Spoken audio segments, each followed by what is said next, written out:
Romania in the 19th century. And what is interesting about this hall is the fact that it was initially designed as a theater or performance hall. I think somehow it's obvious. Yeah? And that was, of course, before 1989. Well, the hall has a total capacity of 600 seats. And the interior reveals, as you can see, this large skylight dome with this huge chandelier hanging from its center. So guess what? This is the biggest chandelier in the whole building. It weighs only 5 tons. Only 5. Yeah. And this chandelier, as well as the other chandeliers and wall lamps in the building, were made of crystal. The crystal came from a small town in Romania. The name of the town is Mediaș. If you know the map of Romania, Mediaș is situated in the very heart of the map. The name of that region is Transylvania. So the crystal came from Transylvania. What is even more interesting about the chandelier is the way they clean it or fix the problem. From above, one person goes inside the chandelier in order to clean it or to fix the problem. He's the only one in the building with this very interesting system of cleaning.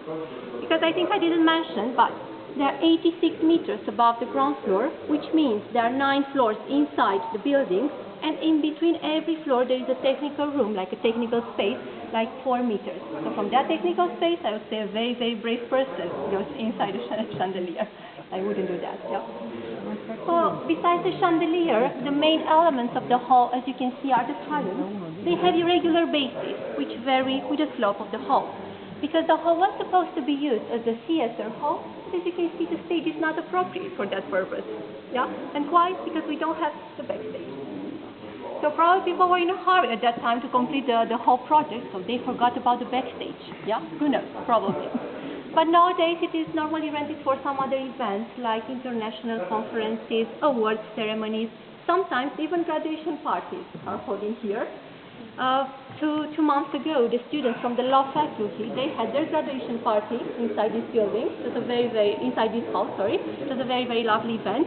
And even classical concerts are holding here from time to time. Because the hall has a very, very good echo, yeah, at the hall. And just above this hall, it is the Chamber of the Deputies.